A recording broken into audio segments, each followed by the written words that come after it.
السلام علیکم ورحمۃ اللہ وبرکاتہ۔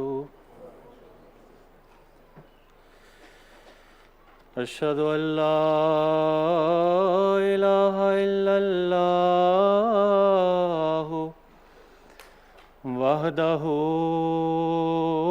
لا شریک لہ واشہد ان محمدا عبدہ ورسولہ۔ اما بعد فاعوذ باللہ من الشیطان الرجیم۔ بسم اللہ الرحمن الرحیم۔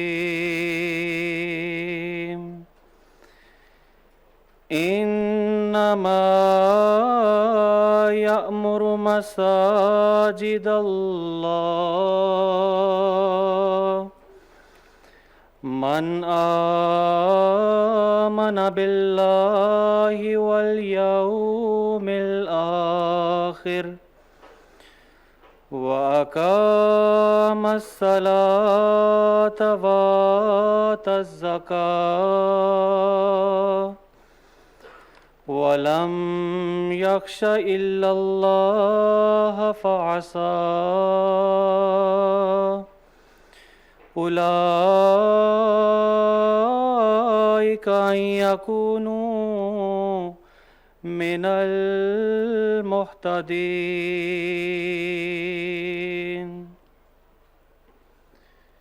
سامعین، اس وقت میں نے آپ کے سامنے سورۃ توبہ کی آیت نمبر 18 کی تلاوت کی ہے، جس کا ترجمہ کچھ یوں ہے۔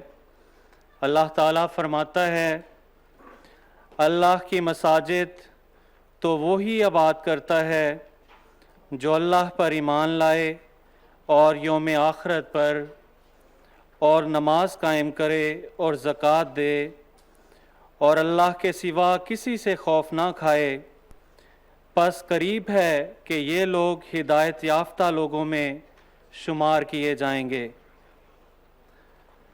حضرات، جیسا کہ آپ سن چکے ہیں، اس وقت میں آپ کے سامنے مساجد کی تعمیر اور ہماری ذمہ داریوں کے موضوع پر چند گزارشات پیش کروں گا۔ اسلام کی ترقی کا ایک اہم حصہ مساجد کا قیام ہے، اور جماعت احمدیہ خدا تعالیٰ کے فضل سے اس شاہراہ پر بڑی تیزی سے گامزن ہے۔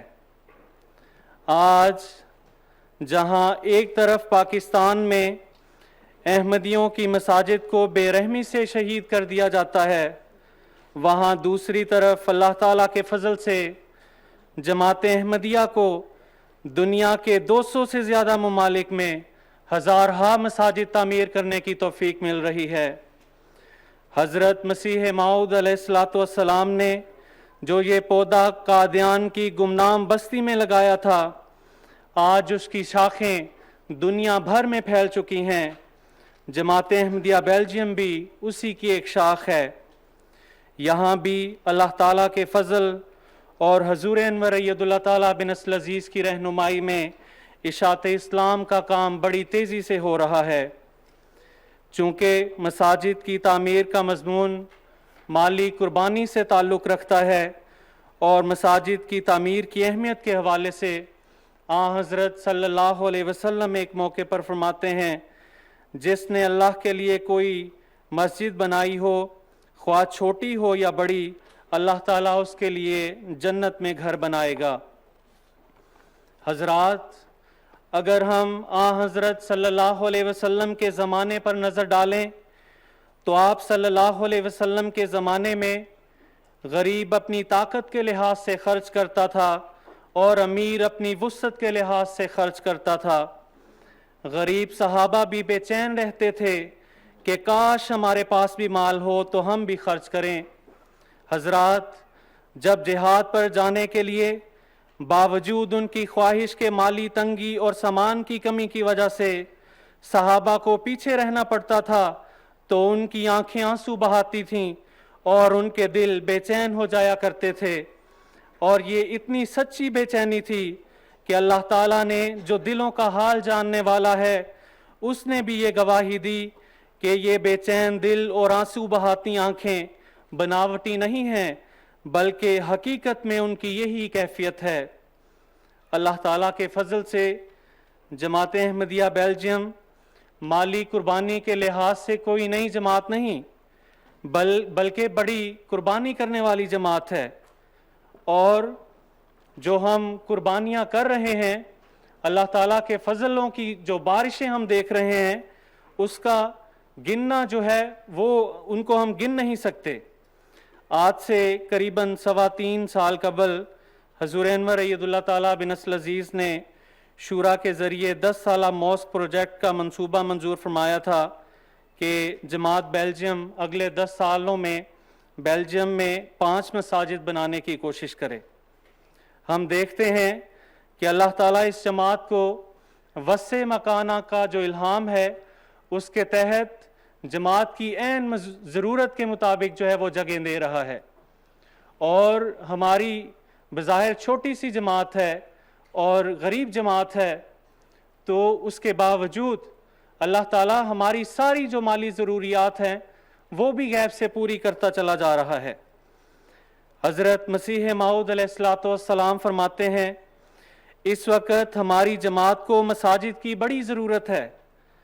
فرمایا یہ خانہ خدا ہوتا ہے، جس گاؤں یا شہر میں ہماری جماعت کی مسجد قائم ہوگی تو سمجھو کہ جماعت کی ترقی کی بنیاد پڑ جائے گی۔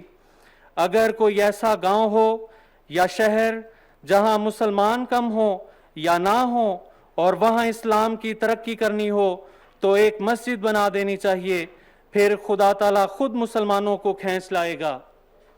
اب یہ جو حضرت مسیح موعود علیہ السلام کا اقتباس میں نے آپ کے سامنے پڑھا ہے، اس کے زندہ گواہ ہم سب ہیں۔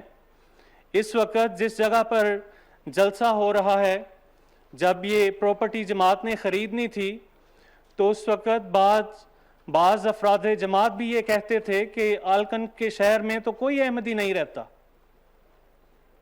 اور جو حضرت مسیح موعود علیہ السلام نے فرمایا ہے جہاں اسلام کی ترقی کرنی ہو وہاں مسجد بنا دو، خدا تعالیٰ خود جو ہے وہ مسلمانوں کو کھینچ لائے گا۔ اور آج ہم دیکھ لیں، ہم اسی جگہ پر بیٹھ کر جو ہے وہ جلسہ کر رہے ہیں، اور اس کی برکت کا نظارہ ہم نے کل بھی دیکھا کہ کس طرح یہاں کے جو لوکل رہنے والے مہمان ہیں وہ یہاں پر تشریف لائے اور اسلام احمدیت، اسلام کا جو حقیقی پیغام ہے وہ اپنے ساتھ لے کر گئے۔ بعض مہمان بڑے اعتراضات لے کر آئے تھے کہ ہم سخت قسم کے ان لوگوں سے سوال کریں گے، لیکن جب انہوں نے کچھ وقت یہاں پر گزارا اور انہوں نے وہ سارے جتنے بھی سوالات تھے کیے، جب جماعت کی طرف سے ان کے جواب دیے گئے تو ان کا بالکل تاثر جو ہے وہ مختلف ہو گیا۔ جو بظاہر بڑے سخت نظر آ رہے تھے، آخر میں ان کا جو رویہ ہے وہ بالکل چینج ہو گیا تھا، اور یہاں پروگرام شروع ہونے سے پہلے ان لوگوں میں سے بعض کہہ رہے تھے کہ ہم جلدی جانا چاہتے ہیں۔ جب پروگرام خدا کے فضل سے ہوا تو پروگرام کے بعد تبلیغ کی مارکی میں 2-3 گھنٹے وہ مہمان بیٹھے رہے، اور ان میں سے اکثر کا کہنا تھا کہ ہمارا جانے کو دل نہیں کر رہا۔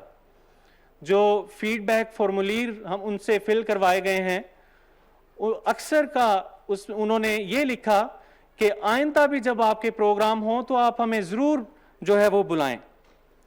تو اس طرح خدا تعالیٰ اپنے فضل نازل کرتا ہے۔ پھر ابھی گزشتہ سال جماعت کو اللہ تعالیٰ کے فضل سے لیج میں زمین کا ایک بہت بڑا حصہ خریدنے کی توفیق ملی۔ آپ میں سے اکثر کو پتہ ہوگا، لیکن جن کو نہیں پتہ ان کے علم کے لیے میں بتا دیتا ہوں کہ تقریباً 6000 اسکوائر میٹر کا زمین کا ایک حصہ جماعت کو خریدنے کی توفیق ملی ہے لیج میں۔ اور بہت بڑے بڑے ہال ہیں، ایک بڑی عمارت ہے، کھلی پارکنگ ہے.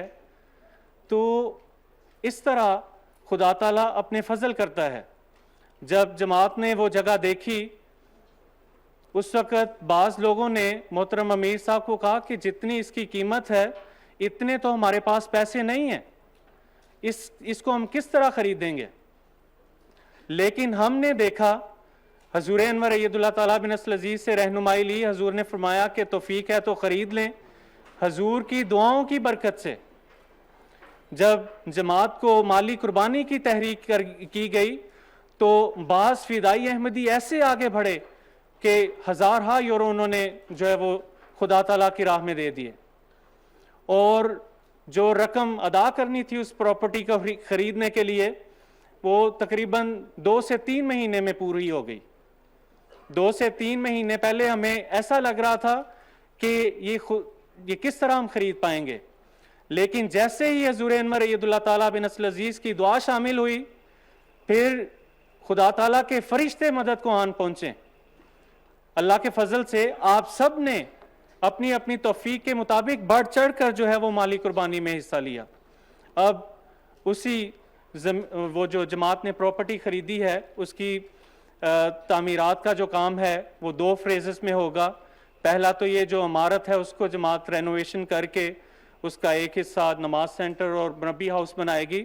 پھر دوسری فیز میں جماعت نے وہاں ایک باقاعدہ مسجد بنانی ہے، ملٹی پرپس ہال ہوگا اور اس کے ساتھ لائبریری اور دفاتر بنانے ہیں.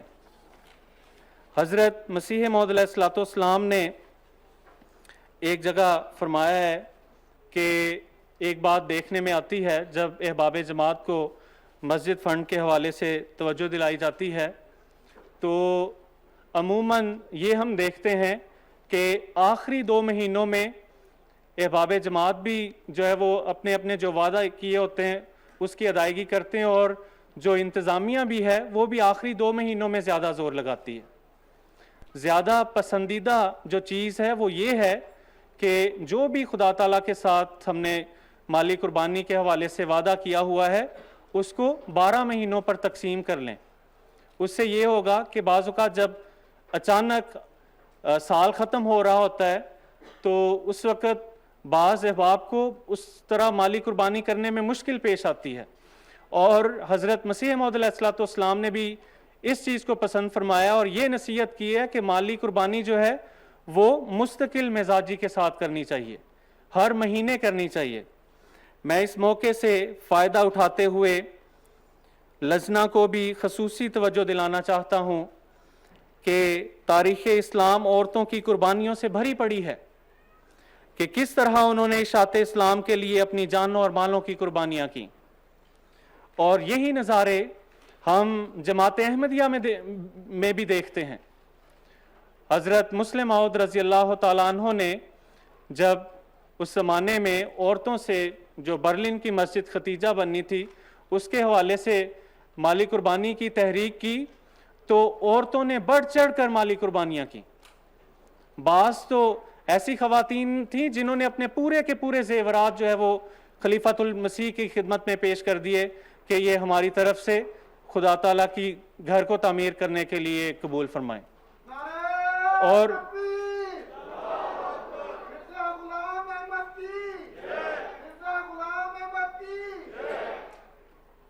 یہی چیز اللہ تعالیٰ کے فضل سے ہمیں بیلجیم کی جماعت میں بھی نظر آتی ہے. گزشتہ کئی سال سے جب جماعت مسجد فنڈ کے حوالے سے توجہ دلاتی ہے تو بعض ایسی فدائی لجنہ ہیں، بعض فدائی ایسی عورتیں ہیں جو اپنے پورے کے پورے زیورات، حالانکہ اگر دیکھا جائے عورت کو تو زیور سے بہت زیادہ محبت ہوتی ہے، ان کا دل نہیں کرتا کہ میں کسی کو یہ چیز دوں، لیکن خدا تعالیٰ کی خاطر بعض ایسی فدائی عورتیں ہیں جو سب کا سب اپنا پورے کا پورا زیور جو ہے وہ جماعت کی خدمت پہ پیش کر دیتی ہیں، جس میں کنگن بھی، ان کے ہار بھی اور دوسرے زیورات بھی ہوتے ہیں. اور یہ میں آپ کو بتا دوں کہ یہ کوئی معمولی رقم کے زیور نہیں ہوتے، اگر ان کی مالیت کو دیکھا جائے تو یہ کئی ہزار یورو بن جاتی ہے. وہ کیوں پیش کرتی ہیں؟ کیا وجہ ہے؟ حالانکہ عورتوں کو تو زیور سے بہت محبت ہے. اس کی وجہ یہ ہے، نکتہ یہ ہے، وہ یہ بات سمجھتی ہیں جو ہم نے خدا تعالیٰ کی راہ میں دے دیا وہ ہمارا ہے. جو ہم سنبھالتے رہیں گے، کبھی اس کو لاکر میں رکھیں گے، کبھی کسی پیٹی میں، کبھی کہیں کسی جگہ، کبھی کسی کپڑے میں لپیٹ کر رکھیں گے، وہ سب تو یہیں رہ جانا ہے. جو ہم نے خدا تعالیٰ کی راہ میں دے دیا وہ حقیقتاً ہمارا ہے. حضرت مسلم موعود رضی اللہ تعالیٰ عنہ تعمیر مساجد کی طرف توجہ دلاتے ہوئے فرماتے ہیں، ابھی تو ہم نے یورپ میں صرف 3 مساجد بنائی ہیں، لیکن یورپ میں اسلام کو غالب کر دکھانے کے لیے یہ 3 مسجدیں کافی نہیں ہو سکتی کہ ہم ان کی تعمیر کے بعد مطمئن ہو کر بیٹھ جائیں. فرمایا میں یہ چاہتا ہوں کہ جلد سے جلد یورپ کے بعض بڑے بڑے شہروں میں کچھ نہیں 10 مسجدیں تو اور بن جائیں. فرمایا اس کا یہ مطلب نہیں کہ 10 مسجدیں اور تعمیر کرنے کے بعد ہمارا کام پورا ہو جائے گا. 10 کے بعد ہمیں انہیں 50 کرنا ہوگا اور 50 کے بعد 5000. اس طرح ان کی تعداد بڑھتی چلی جائے گی. آپ نے نہایت پرجوش لہجے میں حاضرین سے خطاب کرتے ہوئے فرمایا، تم ایسے آدمی کے ساتھ چل رہے ہو جسے خدا نے ساری دنیا میں مسجدیں بنانے کے لیے مقرر کیا ہے. فرمایا اگر یورپ میں 2500 مسجدیں بن جائیں تو یورپ کے آخری کناروں تک نعرہ تکبیر کی صدائیں بلند ہو سکتی ہیں. اس طرح ایک مسجد کی آواز دوسری مسجد تک پہنچ جائے گی اور بیک وقت سارا یورپ اللہ اکبر کی آواز سے گونج اٹھے گا. اب اس میں یہ جو حضور کا اقتباس میں نے آپ کے سامنے پڑھا ہے، بعض لوگ کہہ دیا کرتے ہیں کہ امیر صاحب ایک مسجد بن گئی، ابھی کچھ سال انتظار کر لیتے ہیں، اس کے بعد دوسری مسجد کا جو ہے پروجیکٹ شروع کریں گے. ہم نے تو ایسے شخص کے ہاتھ پر بیعت کی ہے جس کا کام ہی مسجدیں بنانا ہے، اس لیے ہم رک نہیں سکتے. ہم نے آخری سانس تک یہ کام جو ہے وہ جاری رکھنا ہے. جو اس طرح کے کمزور ایمان ہیں اور دوسروں کو بھی ورگلانے کی کوشش کرتے ہیں کہ کیوں جماعت ہمیں بار بار مالی قربانی کا کہتی ہے، انہیں میں حضرت مسلم موعود رضی اللہ تعالیٰ عنہ کے الفاظ میں یہ جواب دینا چاہوں گا کہ سب کچھ تیری عطا ہے، گھر سے تو کچھ نہ لائے. اگر ہم سب اپنا اپنا جائزہ لیں تو ہمارے جو بڑے جنہوں نے ان ملکوں میں ہجرت کی، آج جو اللہ تعالیٰ نے ہمیں جن نعمتوں سے نوازا ہوا ہے، جن آسائشوں سے اللہ تعالیٰ نے نوازا ہوا ہے، کیا یہ سارا کچھ ہم اس وقت اپنے ساتھ لے کر آئے تھے؟ اس وقت کیا تھا جو ہم اپنے ساتھ لے کر آئے تھے؟ شاید ایک سوٹ کیس تھا جس میں صرف 2 سے 3 جوڑے تھے. آج اللہ تعالیٰ نے جو کچھ ہمیں دیا ہوا ہے یہ مالی قربانی کی برکت سے ہی دیا ہوا ہے.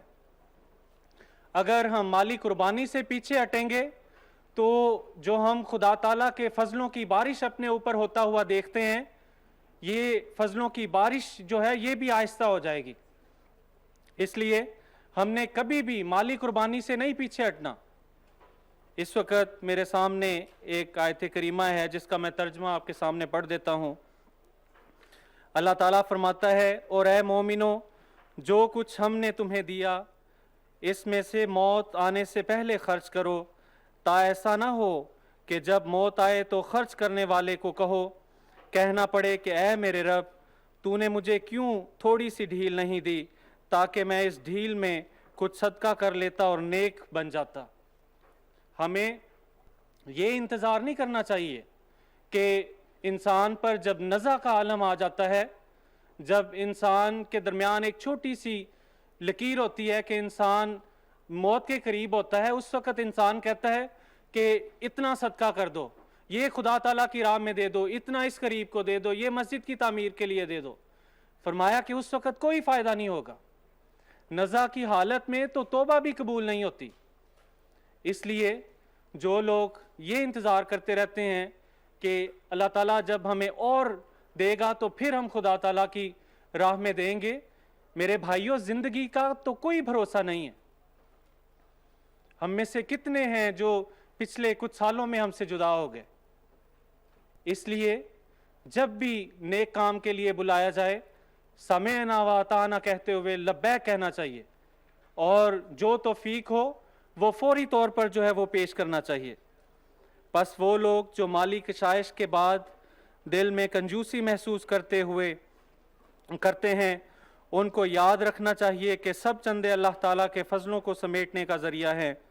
بس اگر اللہ تعالیٰ کی خاطر اپنے مال کا 16واں حصہ دے رہے ہیں تو یہ ان دینے والوں کے فائدے کے لیے ہے۔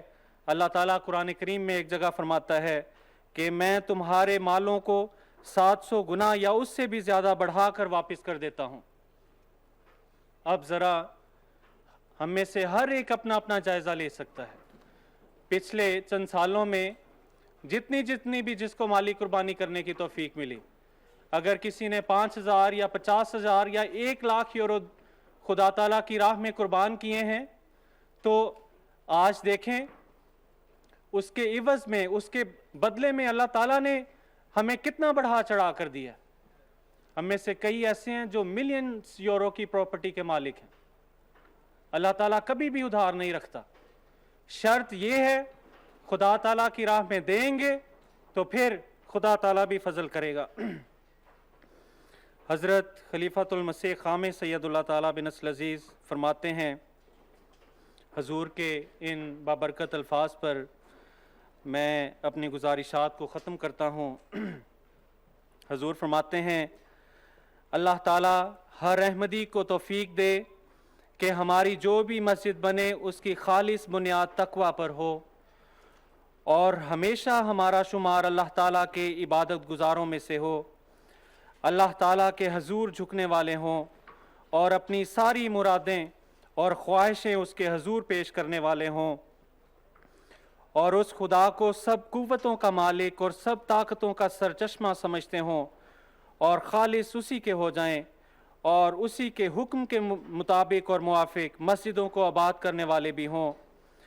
فرمایا دنیا میں جہاں بھی جماعت کی مساجد ہیں، اللہ کرے کہ وہ گنجائش سے کم پڑنے لگیں اور نمازیوں سے جھلک رہی ہوں۔ یاد رکھیں اسلام اور احمدیت کی فتح اب ان مسجدوں کو آباد کرنے سے ہی وابستہ ہے۔ پس اے احمدیوں، اٹھو اور مسجدوں کی طرف دوڑو اور ان کو آباد کرو تاکہ الہی وعدوں کے مطابق ہم جلد از جلد اسلام اور احمدیت کے فتح کا دن دیکھ سکیں۔ اللہ تعالی ہمیں اس کی توفیق عطا فرمائے اور یہ دن دیکھنے نصیب کرے۔